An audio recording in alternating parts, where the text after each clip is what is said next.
Just before my mother-in-law's birthday, I withdrew all my money and blocked my cards. My husband, Greg, joyfully recounted how he was going to buy his mother a luxurious car. But what happened the next day stunned everyone. I stood by the window of my office on the 23rd floor, looking out at the evening city. New York City glittered with lights. Somewhere below, people rushed home after work, but I couldn't bring myself to move. Negotiations with our German partners had just concluded 3 hours of intense discussions, and finally, the contract was signed, $2.5 million for our company. I should have been celebrating, but inside, there was only exhaustion. I'm 32 years old. I'm the director of information technology at a major corporation. My salary is $15,000 a month. Sounds impressive, right? But when I arrived home in Queens, to our 3-bedroom apartment that I had bought with my own money before marriage, nothing awaited me but another round of requests. Greg, my husband, met me in the hallway with a wide smile. He's 35, and for the past 2 years, he hasn't officially worked. He calls himself a freelance consultant, though I've long realized it's just a fancy word for idleness. He was in sweatpants and a t-shirt. The kitchen smelled of something burnt. Clearly, he'd tried to cook again and given up. Anna, darling. He hugged me, kissed my cheek. How were the negotiations? Good, the contract is signed. My smart girl. He pulled back and took my hands. A playful glint danced in his eyes, and I immediately tensed. He only looked like that when he was up to something. Listen. Tomorrow's Mom's birthday. 58 years old. Remember? How could I forget? Valerie, my mother-in-law, a former accountant, now retired, had been reminding me about the upcoming celebration for the past 3 months. Every time I visited her with groceries or another sum of money for unforeseen expenses, she'd talk about the birthday, how she'd invite all her friends, how it had to be a special day. Of course, I remember, I replied, slipping off my heels. My feet ached after a full day in them. I've arranged everything, Greg said, following me into the kitchen, where I opened the fridge in search of something edible. I booked the ballroom at the Skyline Room restaurant for 30 people. Can you imagine what a banquet it will be? I froze with a carton of milk in my hand. 30 people. Greg, that's... Don't worry, it's all under control. He waved a hand as if swatting away an annoying fly. The restaurant is spectacular. Mom will be thrilled. She deserves it. I wanted to ask about the budget. I wanted to clarify who would be paying for this banquet for 30 people at one of the city's most expensive restaurants, but I couldn't bring myself to speak. In 3 years of marriage, I had learned to read between the lines. Of course, I would pay. I always paid. I took some cheese and tomatoes from the fridge, deciding to make myself a quick salad. Greg continued to talk about tomorrow's celebration, the dishes he'd ordered, the wine that would be on the table. I listened absently, mechanically slicing vegetables. I'm going to take a shower, I said when he finally fell silent. The bathroom was my sanctuary. Here, I could be alone, if only for a short while, to think. I turned on the water, undressed, and was about to step under the spray when I heard Greg's voice from the living room. He was speaking loudly, joyfully. Mom, how are you? I froze. The bathroom door was slightly ajar, and Greg's voice carried clearly. He was obviously on a video call. Son, you haven't forgotten my present, have you? Valerie's voice was particularly sweet. I've told everyone about the new car. Something inside me snapped. Of course, Mom. We're going to the dealership tomorrow, right after lunch. A white BMW X5, just like you wanted. I leaned against the wall, covering my mouth with my hand. A white BMW X5. I knew that model. $75,000 minimum. And will there be enough money? It's expensive there. My mother-in-law's voice feigned concern. We have a joint budget with Anna, Greg replied, in a tone as if it were about buying a pound of apples. She earns well. Plus, she has savings. You're a clever one, Valerie exclaimed. That's what a good wife is for. Not like Sharon Thompson, that miserable cheapskate. Yes, Anna won't even notice, Greg laughed. She always agrees. You just have to present it correctly. I stood, clutching the sink with both hands, looking at my reflection in the fogged mirror. A pale face, wide, startled eyes. She won't even notice. She always agrees. Figures flashed in my mind with frightening clarity. 3 years ago, when we got married, I was a love-struck fool.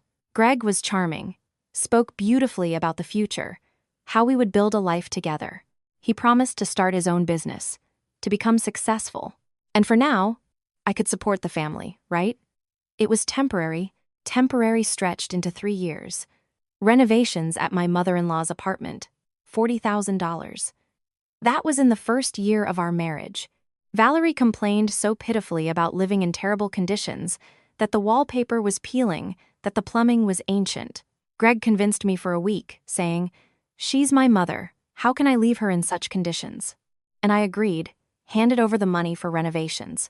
Then came furniture. $15,000 for a new set, a sofa, an armchair. Then appliances, a refrigerator, washing machine, TV, another $10,000. Trips. Valerie needed to rest, recuperate. A spa in Arizona, $28,000 for 3 trips. Clothes, gifts for every holiday. Monthly allowance, $1,000, because her pension isn't enough.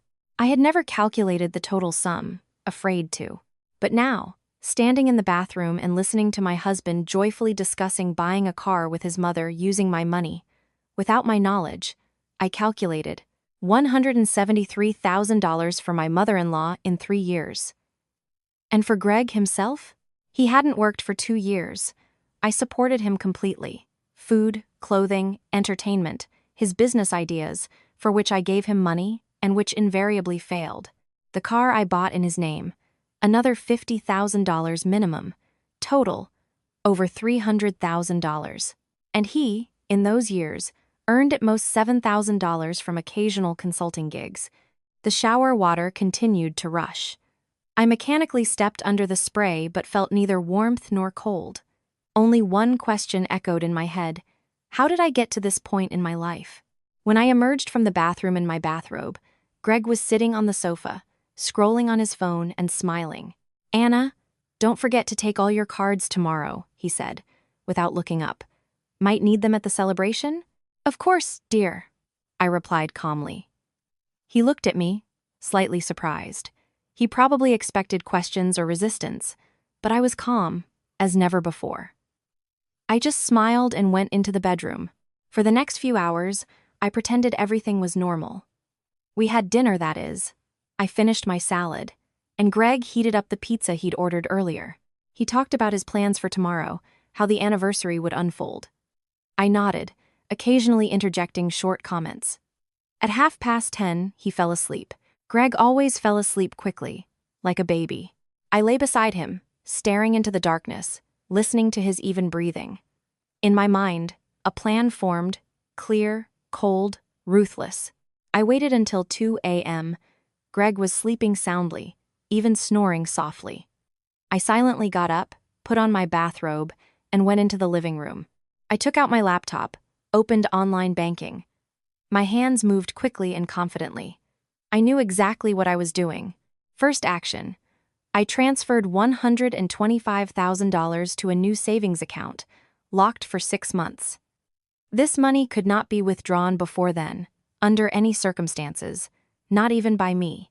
These were my savings from years of work, what I had put aside for the future, for our future, as I once thought. Second action. I blocked all my debit cards. The banking app had a report suspicious activity function. I selected it, and all cards were automatically frozen pending investigation. They could only be unfrozen by personally visiting a bank branch with my passport. Third action. Credit cards. Greg was an authorized user on 2 of my credit cards. The limit on each was $7,000. I went into the settings and removed all restrictions. Let him rack up debt as much as he wants. Those would be his debts, not mine. I checked several times. Yes, legally, an authorized user is responsible for their own charges. Fourth action. I left exactly $1,700 in my primary checking account for food and basic expenses for the week. No more. I closed the laptop, looked at the time, 2:30. Tomorrow would be an interesting day. I returned to bed, lay beside my snoring husband, and, to my surprise, instantly fell asleep. For the first time in months, I slept without nightmares. In the morning, Greg woke up in a great mood. He was whistling something while showering. He came into the kitchen in jeans and a cologne-scented shirt. "Today's a big day," he announced, pouring himself coffee. "Mom will be so happy." I sat at the table with a cup of tea and watched him. It was a strange feeling to see a person from the outside. I noticed that he had gained weight in these 2 years of idleness, that his shirt had a stain from last night's dinner that he hadn't bothered to remove, that there was nothing in his eyes but the anticipation of pleasure. "I have an appointment at the car dealership for 2 p.m., he continued. "I'll go with Mom to pick it out. You don't mind, do you?" "Why should I mind?" I asked with a smile. He looked at me, surprised. He probably expected a scene or at least questions. But I was calm, as never before. "Well, excellent." He finished his coffee. "I'll call you tonight. I'll tell you how it all went." "Good luck," I said. He left in high spirits, even kissing me goodbye. The door closed, and I was alone in the apartment. For the next few hours, I acted quickly and methodically. I called work, said I wasn't feeling well, and would take the day off. Then I opened an airline website and bought a ticket to Bali, departing today at 11:30 p.m. A one-way, business class ticket. $6,000. But I could afford it. I booked a villa by the ocean for a month. $6,000. Private pool, ocean view, peace, and quiet. I wrote a request for 2 months unpaid leave. I had accumulated vacation days, but I took more.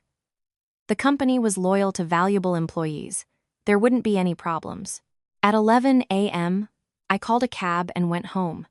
Greg was supposed to be at the car dealership with his mother, picking out a BMW. I imagined his face when the card was declined. Strangely, I felt neither anger nor triumph, only cold serenity. At home, I took out a large suitcase and began packing. Only summer clothes, dresses, shorts, swimsuits, cosmetics, documents, my laptop. Everything else stayed here. I didn't need things from my past life. When the suitcase was packed, I sat at the table and took a sheet of paper.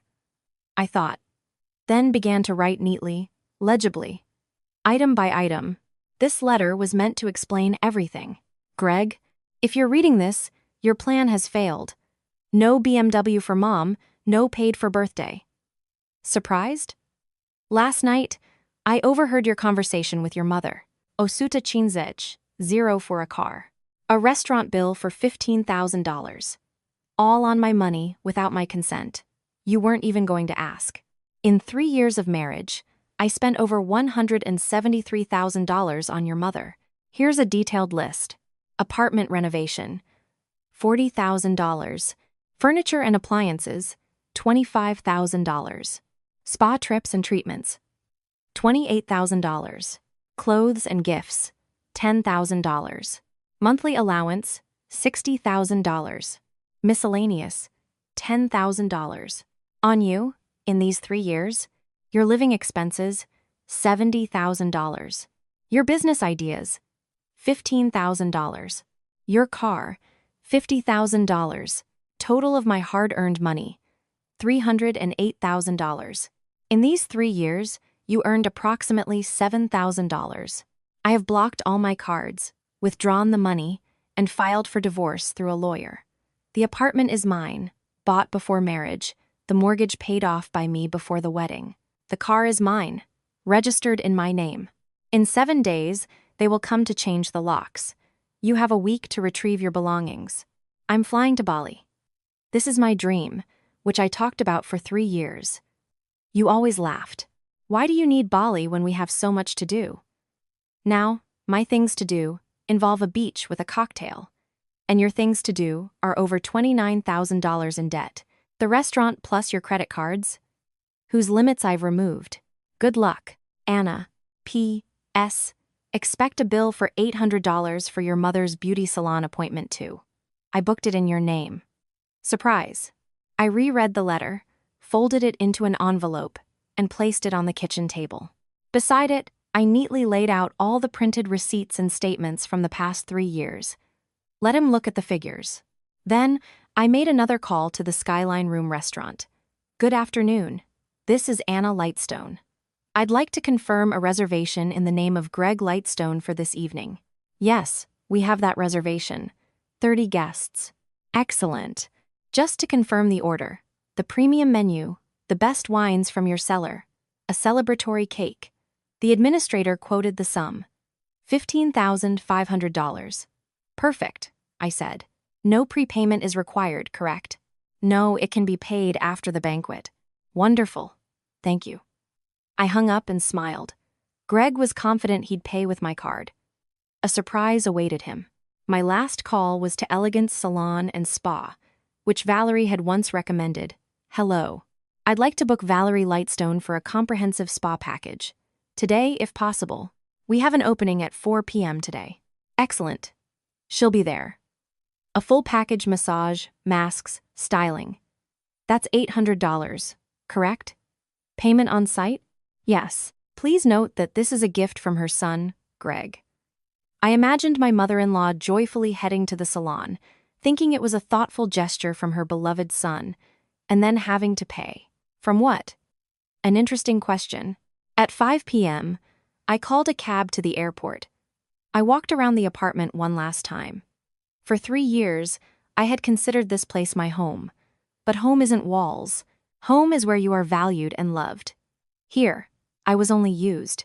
My phone began to ring off the hook at exactly 5:30 p.m. Greg. I saw on the screen and pressed decline. Another call. Another. I turned on Do Not Disturb mode and texted my mom. Mom, everything's fine. Flying away to relax. We'll explain later. Love you. The cab was already waiting downstairs. I took my suitcase, my laptop bag, looked back at the apartment one last time, and closed the door. In the car, I finally allowed myself to exhale. My hands trembled slightly from fear, from excitement, from anticipation. I didn't know what lay ahead, but I knew for sure that I had left behind a life that was draining me dry. The driver turned on the radio. Some light music played.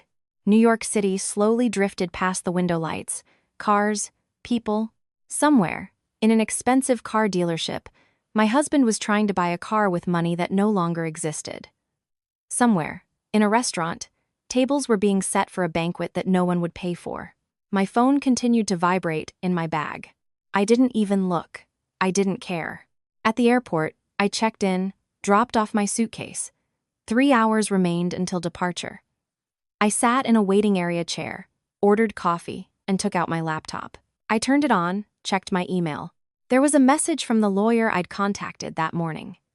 He confirmed that the divorce papers were ready. No division of property was anticipated. Everything was registered in my name. Greg was only entitled to his personal belongings. Apartment, car, accounts all mine. Bought before marriage or with my own money. I closed the laptop and looked at the departure screen. Flight to Bali, boarding in 2 hours.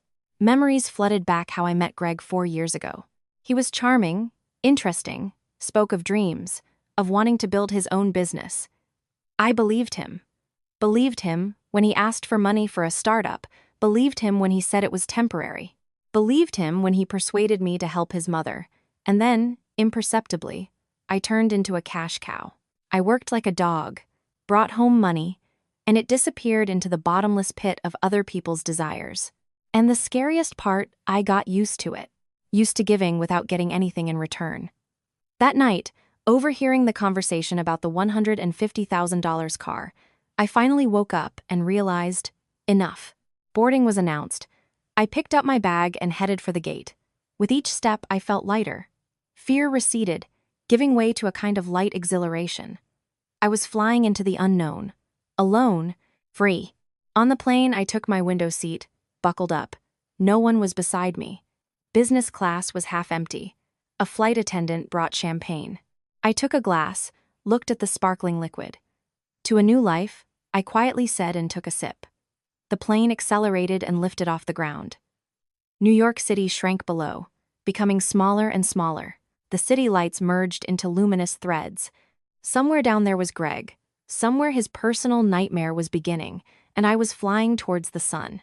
Greg stood in the middle of the BMW dealership, feeling the ground give way beneath his feet. The terminal had rejected his card for the third time. The manager, a young man in a sharp suit, smiled politely, but impatience was already creeping into his eyes. "Perhaps there are some technical issues with the bank," he suggested. "Would you like to try again later?" "No, wait." Greg frantically fumbled in his wallet, pulling out another card. "Let me try a different one now." Valerie stood nearby in a new burgundy dress, which she'd bought yesterday on a credit card Anna had given her. The dress cost $500, but she decided she couldn't be cheap for such a celebration. New shoes on her feet, earrings in her ears. She looked festive and happy until this moment. "What's wrong, son?" she asked, a tremor of anxiety in her voice. "It's fine, Mom. We'll sort it out now," Greg mumbled, handing the manager a fourth card. This was his own credit card, an authorized user card linked to Anna's account. The terminal paused, then displayed the result, approved for $5,000. $5,000, the manager repeated. "The car costs $150,000. Perhaps a moment?" Greg stepped aside, pulling out his phone. His fingers trembled so much he could barely dial Anna's number. Rings. Long, endless rings. Then a click. Disconnected. He tried again. And again. Disconnected. Third time. Fourth. Fifth. Damn it, he cursed under his breath and quickly messaged her. "Anna, urgent. Why aren't the cards working?" The message sent. One checkmark not delivered. He dialed the bank's hotline, pressing the phone to his ear so hard his knuckles turned white. "Hello, this is Bank of America customer support," a pleasant female voice answered. "How may I help you? My cards aren't working. What's going on? Please state your card number and security word." Greg recited the details, waited. Each second stretched into an eternity.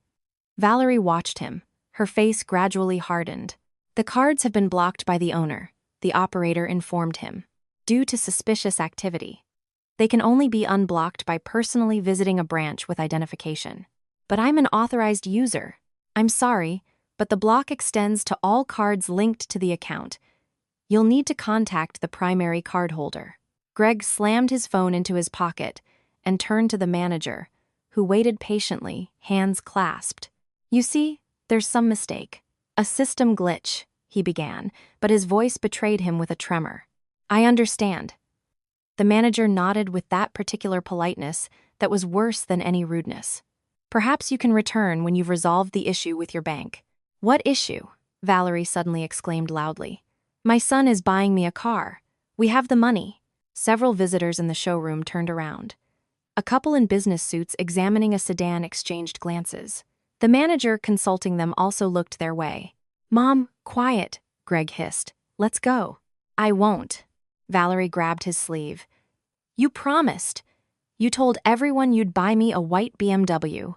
Mom, please." But she was no longer listening. She turned to the manager. "Don't you see my son is a solvent man? This is some technical error. We are your clients. I understand your frustration." The manager remained composed. "But we cannot process a transaction without payment. It's standard procedure." Greg dialed Anna's number again and again and again. 15 calls in a row. All disconnected or unanswered. He sent 10 more messages. Not one received a reply. A knot of dread formed in his stomach. Something was wrong. Very wrong. "We're leaving," he said, taking his mother by the elbow. "Don't you dare!" She broke free.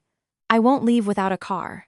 "Valerie," the manager gave a subtle nod to the security guard standing at the entrance.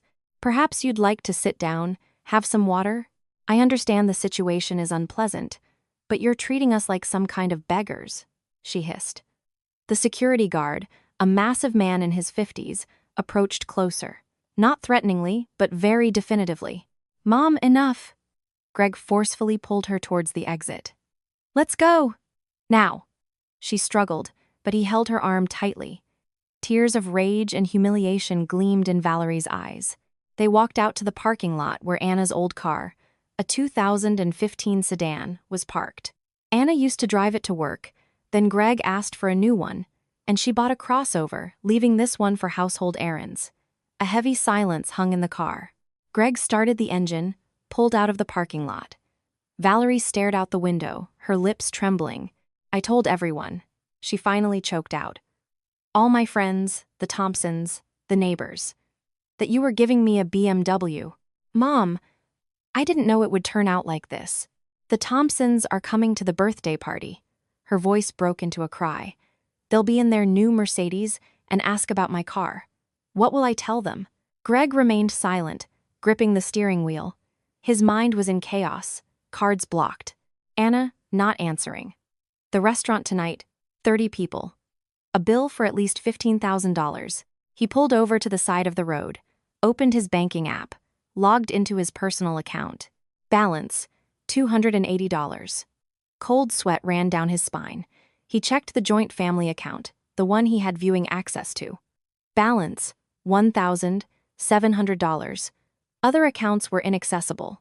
She did something, he whispered. She did something with the money. What? Who? Valerie turned to him. Anna. She blocked the cards. Withdrew the money. How did she withdraw it? I don't know. He slammed his palm against the steering wheel. I don't know. They arrived at Valerie's home. A one-bedroom apartment in an old building, which she'd received back in the Soviet era. That same $40,000 renovation. New furniture, appliances, all were here. Greg collapsed onto the sofa, burying his face in his hands. Valerie paced frantically around the room, muttering, "What will we tell the guests? What will I tell them? How will I go to the restaurant? Mom, shut up, let me think." She gasped, clutching her heart. You're yelling at me? Sorry. He lifted his head. His face was ashen. I'm sorry, I didn't mean to. Just, his phone rang. Greg grabbed it, maybe Anna. But no, an unfamiliar number.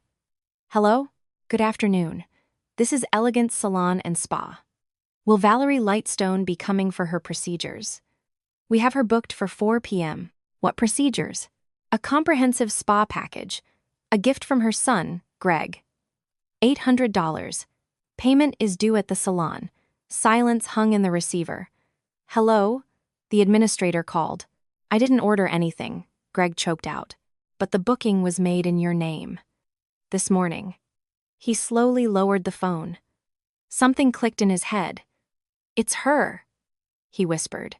It's all her. Valerie came closer. What's Anna? She planned everything. Blocked the cards, withdrew the money, booked the salon. It's all revenge. For what? Valerie shrieked. We loved her, accepted her like family. I treated her well. Greg looked at his mother, and suddenly dozens of episodes flashed in his memory. How Anna would arrive home tired after work, and Valerie would greet her with a shopping list and complaints about life. How she'd ask for money for medicine, for repairs, for vacations. How she'd tell her friends on the phone, I have a good daughter-in-law. Not stingy. Not stingy, because she gave money. He opened his messenger, frantically typing. Anna, please forgive me. I'll explain everything. It's a misunderstanding. Please call. Anna, darling, what happened? Why aren't you answering? I love you. We'll fix everything. Just call. The messages sent, but remained unread. The clock showed 4:30. 3.5 hours until the banquet at the restaurant. I need to go home, Greg said, jumping up. I need to talk to her. Explain myself. Go, Valerie nodded. Go. Beg her. She's obligated, we're family. He sped to Queens in 20 minutes, breaking every possible traffic rule. He raced up the stairs to the 7th floor. The elevator seemed too slow. He unlocked the door with his key. Anna, he yelled, bursting into the entryway. Anna, are you home? Silence. He went through the rooms. Living room empty. Bedroom empty. The bed was neatly made, as if no one had slept in it. He flung open the closet. Half of Anna's clothes were gone. Her favorite dress, the one she wore at their wedding. Her sandals, summer blouses. In the bathroom, her cosmetics were gone. Her toothbrush, the face cream she used every night. Greg returned to the living room, feeling panic rise. On the coffee table was Anna's laptop. She always took it to work. So, she wasn't at work. He went into the kitchen and saw a white envelope on the table. His hands trembled as he tore it open. Inside was a letter 3 pages, written in Anna's neat handwriting. He began to read. With each line, a coldness spread through his stomach. "Greg, if you're reading this, your plan has failed." Then came the figures. Horrifying, merciless figures. Over $173,000 on his mother, $135,000 on himself, a total of $308,000. His contribution in 3 years, $7,000. "I have blocked all my cards, withdrawn the money, and filed for divorce." The letters blurred before his eyes. "In 7 days, they will come to change the locks. You have a week to retrieve your belongings. I'm flying to Bali. Your things to do are over $29,000 in debt. The restaurant, plus your credit cards, whose limits I've removed." He read to the end and sank into a chair. The letter fell from his hands to the floor. Next to it on the table lay a neat stack of printouts, receipts, checks, bank statements, 3 years of spending, every penny documented. His phone rang. He mechanically picked it up. "Mr. Lightstone, this is the Skyline Room restaurant. We wanted to confirm your banquet. You ordered the premium menu, correct?"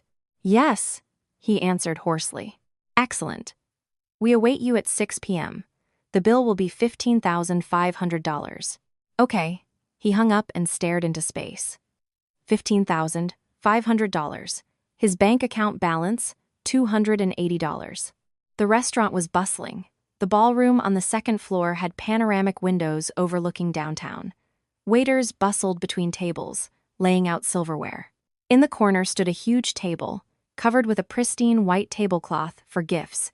Guests began to arrive promptly at 6 p.m. Valerie greeted them in her burgundy dress, with a made-up face and a forced smile. Greg stood beside her, trying to look normal, but his hands were clammy and his stomach was in knots. "Valerie, happy birthday." Her friends hugged the birthday girl, thrusting bouquets and boxes of chocolates into her hands. "Thank you, girls. Thank you. Well, where's your new car?" One of them, a plump woman in a bright suit, asked. "We've all been waiting to see it." Valerie froze for a second, then laughed. "Ah, a slight delay with the paperwork. You know how it is. I'll pick it up in a week or so." "Understood," the woman nodded, but something like disappointment flickered in her eyes. At 6:30, the Thompsons arrived, a middle-aged couple in a new black Mercedes. Robert Thompson, a former colleague of Valerie's late husband, and his wife, Sharon, the one Valerie called a cheapskate.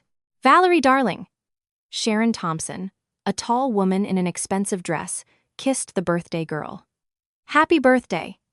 You look wonderful." "Thank you, Sharon. So, show us your BMW." Robert clapped Greg on the shoulder. "They say it's a white X5. I would have gotten one myself." Greg tried to smile, still getting the paperwork sorted. "Bureaucracy. You know." "Yes, I understand." Robert exchanged glances with his wife. Guests settled at the tables. 30 people, relatives, friends, neighbors. Everyone had come to see the lavish celebration that Valerie had been talking about for months. Dishes began to arrive. Salads, hot delicacies, waiters uncorked bottles of expensive wine. Valerie beamed, accepting congratulations. "Let's toast to the birthday girl." Her brother, a gray-haired man in his 60s, raised his glass. "To our Valerie, for strong health, and for her son to bring her joy." "To Mom," Greg echoed, downing the contents of his glass. The alcohol burned his throat but brought no relief. He watched the merry guests, his mother, who was laughing loudly at someone's joke, and thought only one thing: how was he going to pay for all of this? His phone vibrated in his pocket. A message from an unknown number. "Good evening. This is Integrity Law Group. We represent Anna Lightstone. Divorce documents will be sent to you within 3 business days." Greg felt cold sweat trickle down his spine. He stood up from the table, went out to the balcony, and dialed Anna's number one more time. "The subscriber is unavailable or out of range." Out of range. She was somewhere far away. She flew away, left him. Laughter erupted inside the hall. Someone made a toast. Valerie asked a waiter to bring another bottle of champagne, the best one. "Don't be stingy." Greg returned to the table. The clock showed 8 p.m. The banquet was in full swing. Guests ate, drank, and celebrated. The counter in his head ticked, adding thousands to the final sum. At 9 p.m., the cake arrived. Huge, 3-tiered, decorated with sugar flowers and golden beads. 58 candles burned on the top tier. "Make a wish, Mom," Greg said. Valerie closed her eyes, paused for a second, then blew out the candles. Everyone applauded. "What did you wish for?" Sharon Thompson asked with poorly concealed curiosity. "Happiness for my loved ones," Valerie replied, but her gaze darted to her son. They cut the cake, distributed slices. Someone said the cake was divine. Someone asked where it was ordered. The waiter named the bakery, one of the most expensive in the city. By 9:30, guests began to disperse. Some left immediately, others lingered, finishing their brandy. The Thompsons were among the first to leave. "Valerie, thank you for a wonderful evening." Sharon Thompson put on her coat. Everything was very lavish. There was something sarcastic in that word. "Thank you for coming." Valerie hugged her, but her smile was no longer as sincere. When the last guest left, the clock showed 11 p.m. The hall was in disarray, empty bottles, plates with leftover food, napkins on the floor. Waiters began to clear the tables. The restaurant manager, a man in his 40s in an impeccable suit, approached Greg. "Mr. Lightstone, if I may, the bill." He extended a leather folder. Greg opened it with trembling hands. "Iwen wu tian wu bai mei yuan." Black numbers on white paper. A detailed list of every dish, every bottle. "I'll pay now," he mumbled, and took out a card. The manager swiped it through the terminal. A second of waiting.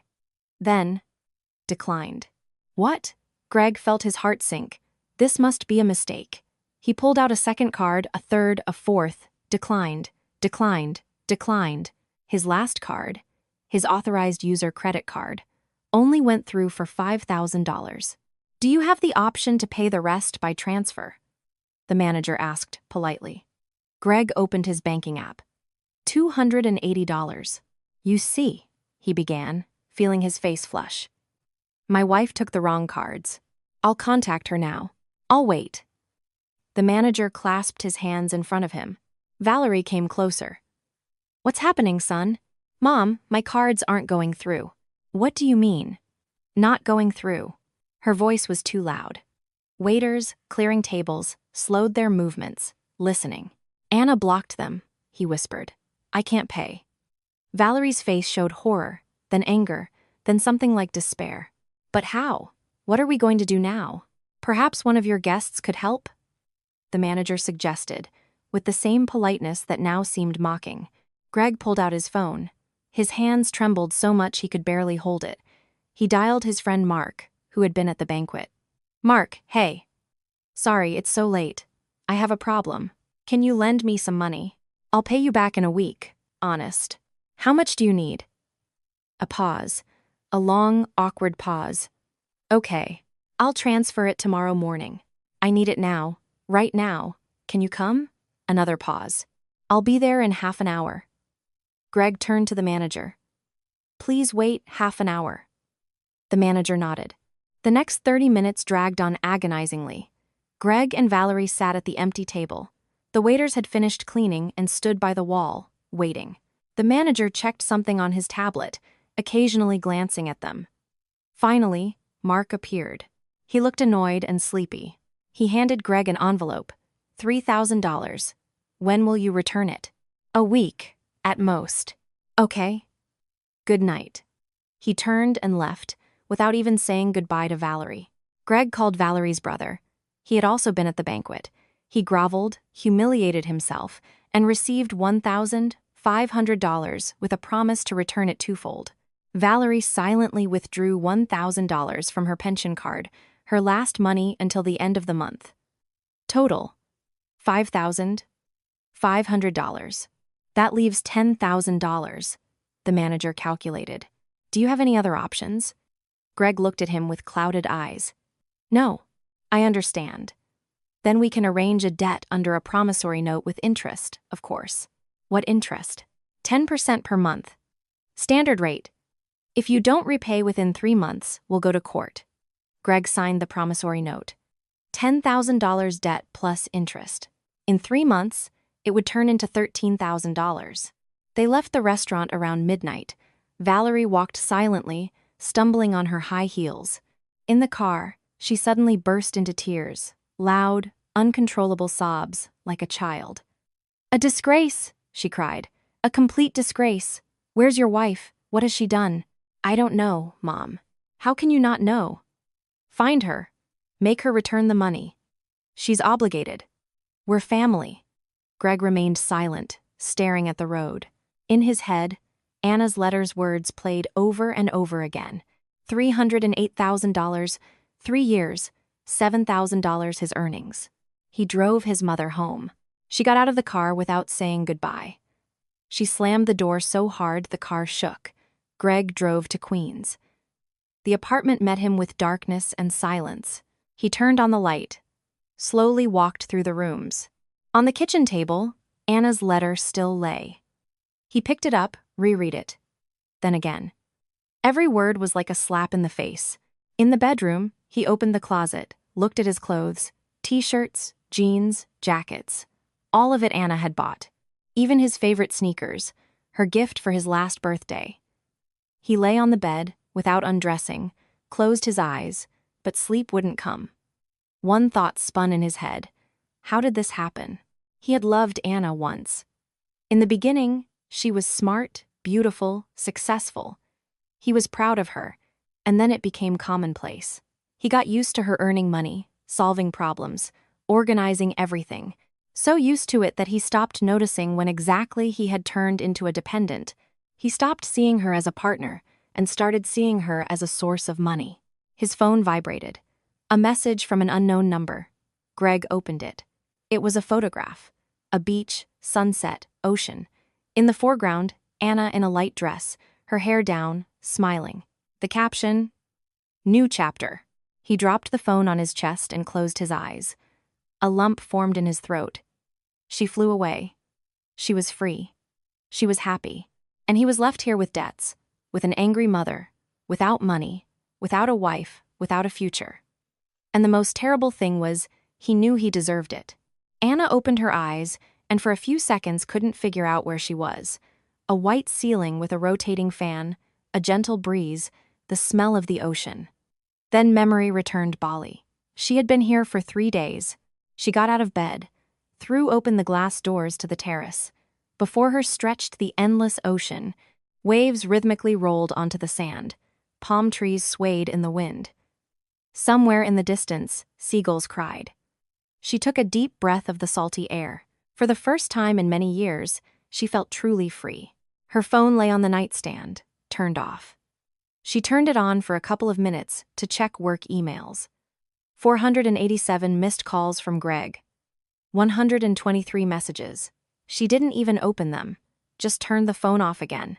After breakfast on the terrace, fresh fruits she'd never seen in the States and strong coffee, Anna put on her swimsuit and went down to the pool. The villa was stunning. Its own pool with an ocean view, a spacious bedroom, a kitchen she hadn't even used because there was a cafe nearby that cooked deliciously. She swam, then lay on a lounge chair, reading a book. For the first time, in 3 years, she had time just to be. Not to solve problems, not to earn money, not to listen to complaints, just to be. An hour later, a surfing instructor arrived, a young Balinese man with a dazzling smile. Anna had signed up for lessons yesterday. She'd always dreamed of trying it, but Greg laughed. "Why do you need that? We have so much to do." Within an hour, she was standing on the board, catching a small wave. She fell, got up, tried again. The instructor encouraged her, showed her how to balance correctly. When she finally managed to ride a few feet, she cheered with delight. "You did it!" the instructor clapped. She returned to the villa, tired but happy. She showered, changed into a light dress, and sat on the terrace with her laptop. She needed to check on work matters. The company had agreed to remote work, and she continued to manage projects from here. She opened her email. A message from her lawyer, Anna Lightstone. "Divorce documents have been sent to the respondent. As per your instructions, no division of property is anticipated, as everything is registered in your name. Greg Lightstone may dispute this in court, but his chances are slim. The apartment was acquired by you before marriage. The mortgage was paid off before the marriage. The car is registered to you. Savings are in your personal accounts. The period for vacating the apartment is 7 days from the date of notification. She closed the letter. No pity, no regret, just lightness.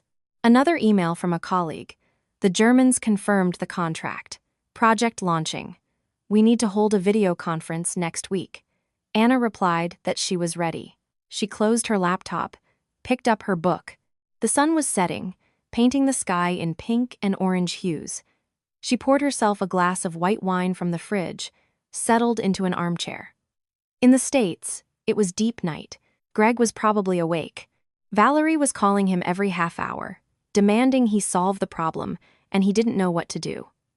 Anna pictured their faces when the cards failed, when they had to humble themselves, beg for loans. Strangely, she felt no schadenfreude, only calm certainty. Justice had prevailed. A week passed. Anna settled into island life. Each morning began with yoga on the beach. She found a studio 5 minutes from the villa, then surfing or just swimming.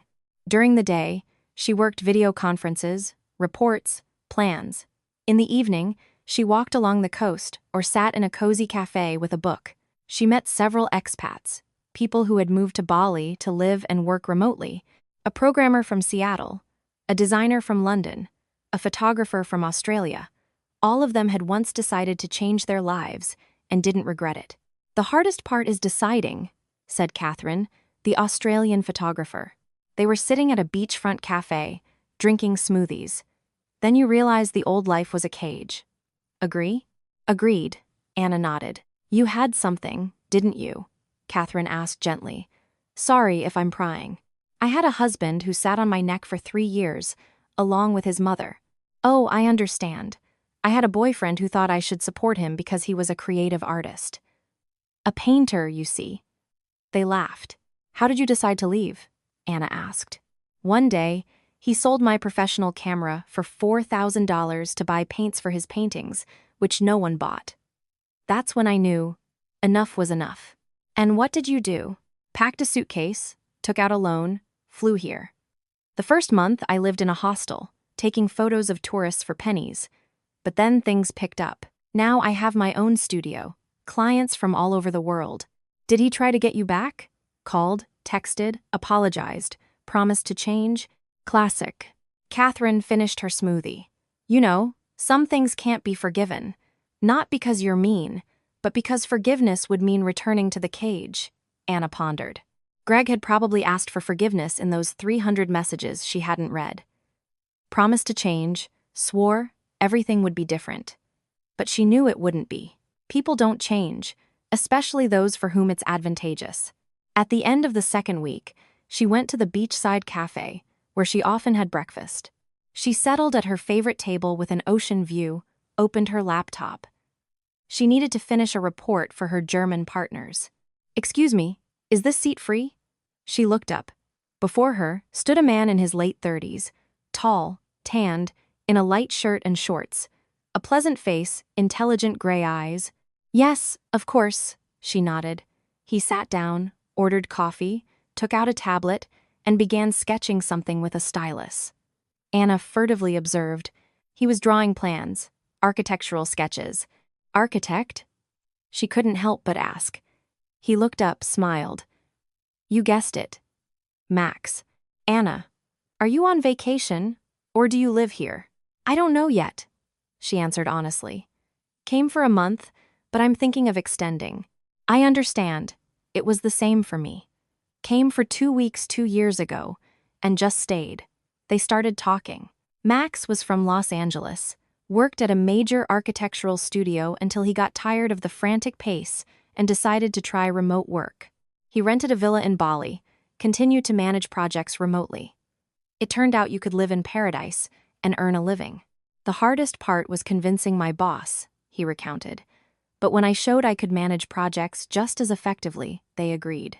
I have a similar story, Anna smiled. I'm a director too. Took a leave of absence, but the company allowed me to work remotely. They talked for over an hour. Max was an interesting conversationalist, talking about the island, local culture, the best places to visit. He didn't ask personal questions, didn't pry, just chatted easily and naturally. "If you'd like, I can show you the real Bali," he offered as they parted. "Not the tourist spots, but what the locals love." "I'd love to," Anna agreed.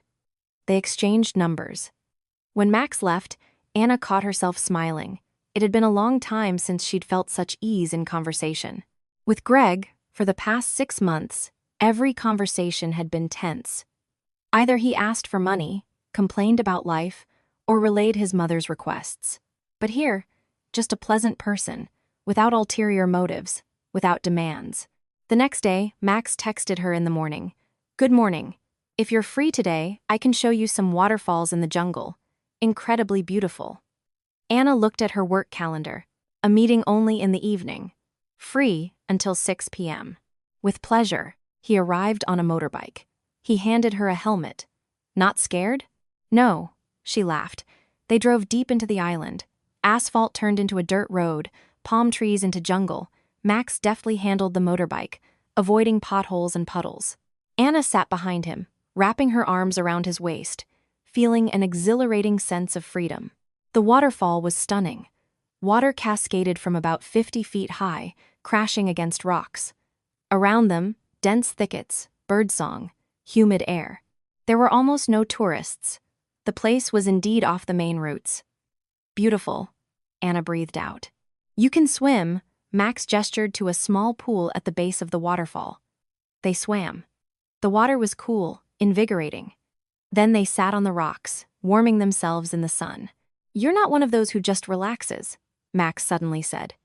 "I can see it in your eyes. You ran away from something." Anna froze, then nodded.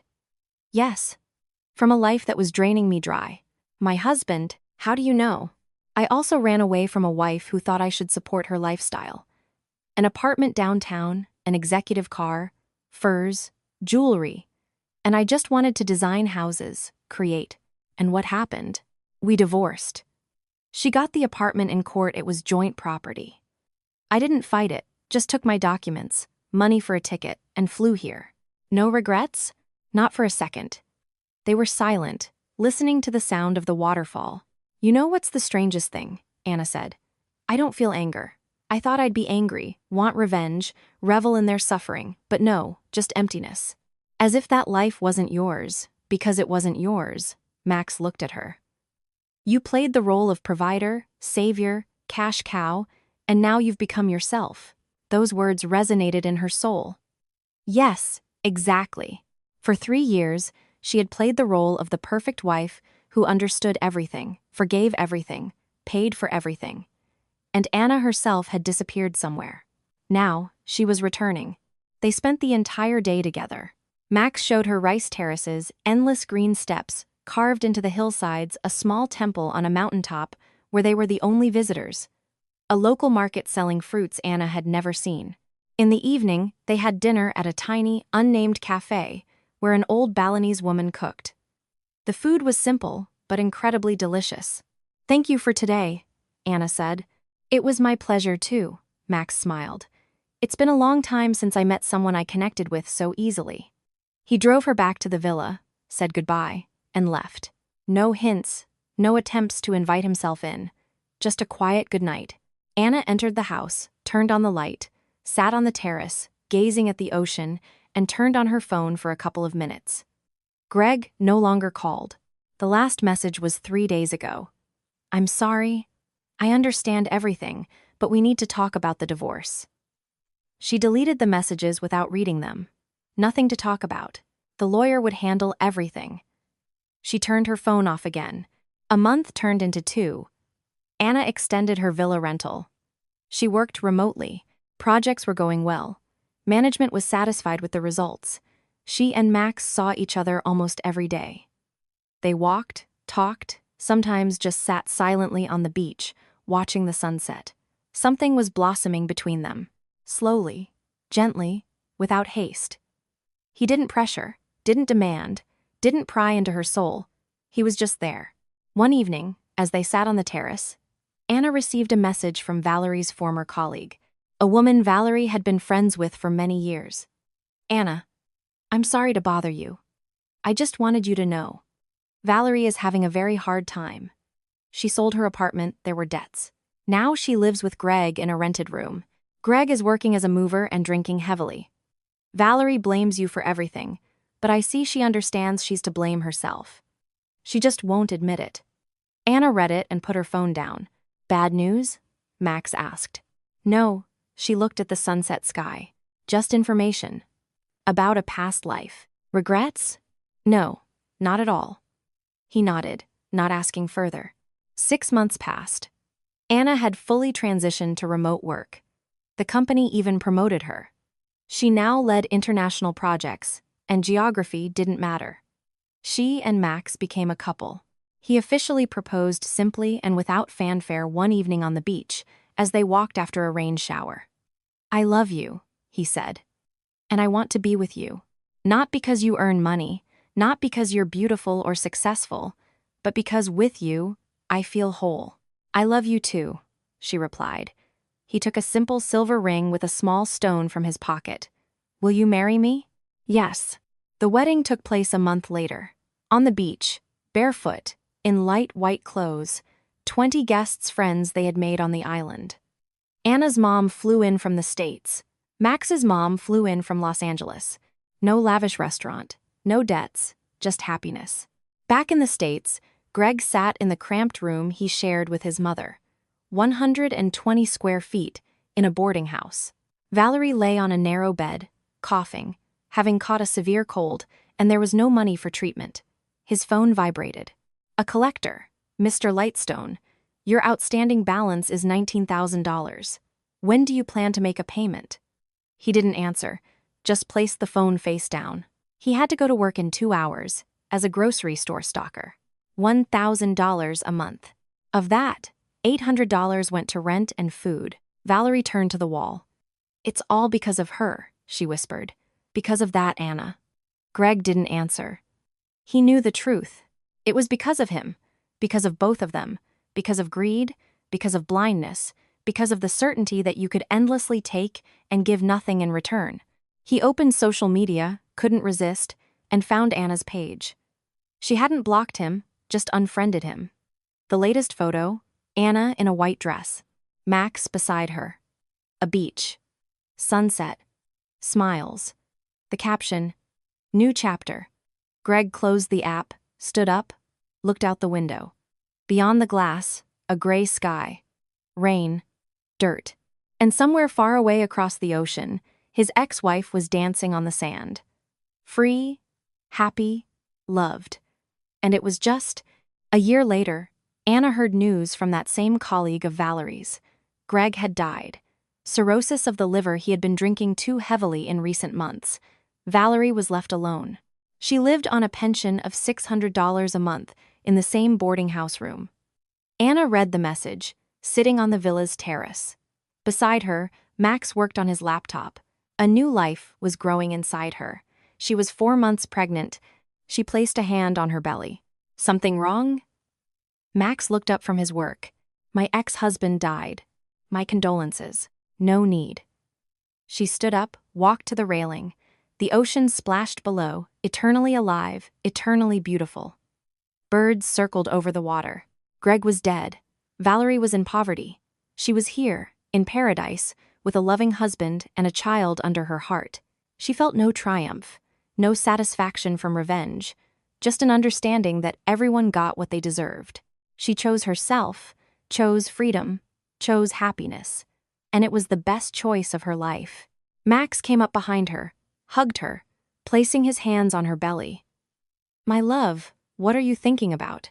About how sometimes you have to lose everything to find yourself. A profound thought. He kissed her temple. Shall we go to dinner? Let's go. They went inside, and outside the window, the sun set, painting the sky in colors of hope. Somewhere in the States, in a cramped boarding house room, an old woman wept over a photograph of her son. Somewhere, lawyers sorted through the last papers of a deceased man who had nothing left but debts. And in Bali, in a spacious villa, a young couple prepared dinner, laughed, and made plans for the future. Life went on, and it was beautiful for those who chose to live it their own way. Thank you for listening to the end. If the story was interesting to you, subscribe to the channel and leave likes so you don't miss new videos.